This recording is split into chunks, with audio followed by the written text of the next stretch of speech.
2 जून 1945 की दोपहर बोस्निया के आसमान में एक F-16 फाइटिंग फॉल्कन चीखता हुआ उड़ रहा है।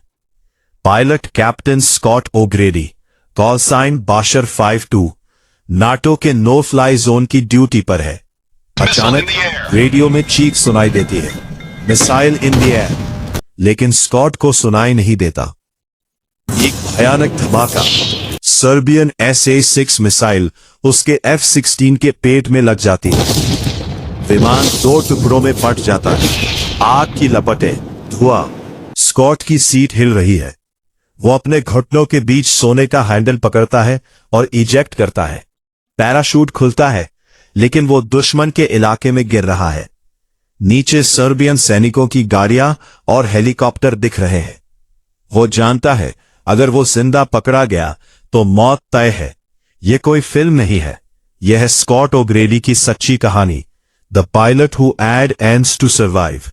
बोस्निया से एस्केप की वो रोंगटे खड़े करने वाली सर्वाइवल स्टोरी।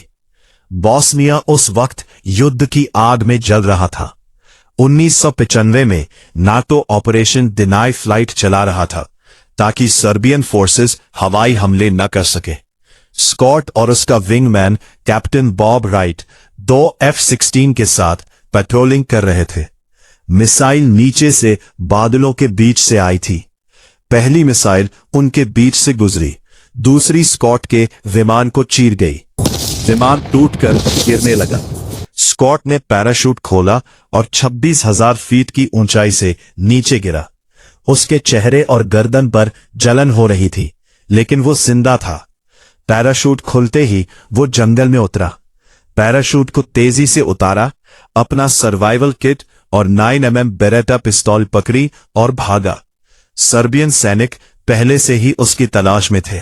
वो जानते थे अमेरिकी पायलट गिरा है, उसके सिर पर इनाम था। स्कॉट को पता था अब हर कदम पर मौत का साया है। पहले दिन से ही सस्पेंस शुरू हो गया। स्कॉट घने जंगलों में छुप गया। उसके पास कोई रेडियो काम नहीं कर रहा था, सिर्फ एक छोटा सर्वाइवल रेडियो और हैंडगन। भूख लगी थी, प्यास लगी थी। उसने अपनी सर्वाइवल किट का पानी खत्म कर दिया। फिर बारिश हुई, लेकिन वो भी कम थी। वो पेड़ों के नीचे छुपकर बैठा रहा। रात में वो हल्के कदमों से आगे बढ़ता, दिन में एक जगह पर छुपा रहता। सर्बियन हेलीकॉप्टर उसके ऊपर से गुजर रहे थे। वो इतने करीब थे कि स्कॉट उनके पायलटों के चेहरे देख सकता था। जमीनी सैनिक हर हिलती चीज पर गोली चला रहे थे। स्कॉट ने सुना वो उसके नाम से पुकार रहे थे। वो जानता था अगर वो हिला तो मौत। छुपे रहने के लिए वो घंटों तक बिना हिले पड़ा रहता। उसकी टांगें ठंडे पानी से भीग गई, ट्रेंच फुट हो गया, लेकिन वो चुप रहा। दूसरे और तीसरे दिन भूख ने उसे तोड़ना शुरू कर दिया। उसके पास खाने को कुछ नहीं था। वो पत्तियां चबाता, घास खाता। फिर उसने चींटियों को देखा। भूख के आगे सब कुछ स्वादिष्ट लगता है। उसने चींटियों के छेद में हाथ डाला और मुट्ठी भर चींटियां खा ली। वो कुरकुरी थी, खट्टी थी, लेकिन वो जिंदा रख रही थी। प्यास बुझाने के लिए वो अपनी पेशाब पीने लगा। बारिश का पानी इकट्ठा करता, मौजे निचोड़कर पसीना और पानी पीता। वो सोचता अगर ये खाना है तो मैं खाऊंगा, क्योंकि मुझे घर जाना है। रातें सबसे डरावनी होती।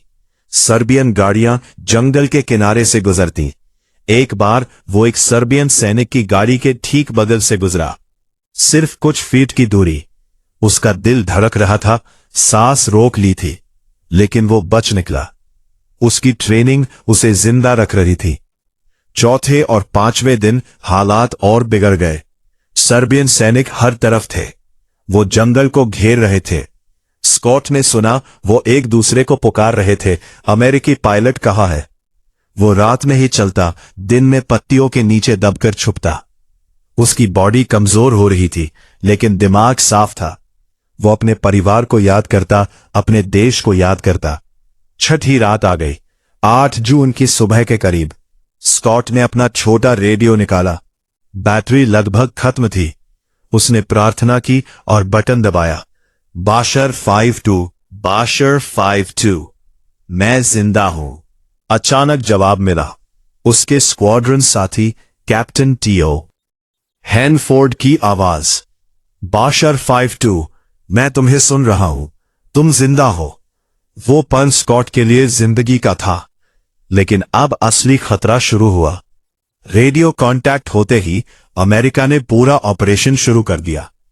यूएसएस केयरसार्ज से 24th मरीन एक्सपेडिशनरी यूनिट के 4 CH-53E सुपर स्टेलियन हेलीकॉप्टर उड़े। उनके साथ 40 से ज्यादा अमेरिकी aircraft, F-16, F-15, A-10 helicopter cover fire के लिए तैयार थे। सर्बियन इलाका था, लेकिन अमेरिका ने सब कुछ दांव पर लगा दिया। हेलीकॉप्टर बोस्निया के अंदर 80 मील तक घुसे। स्कॉट ने सिग्नल दिया। वो जंगल से बाहर भागा, नारंगी कैप पहने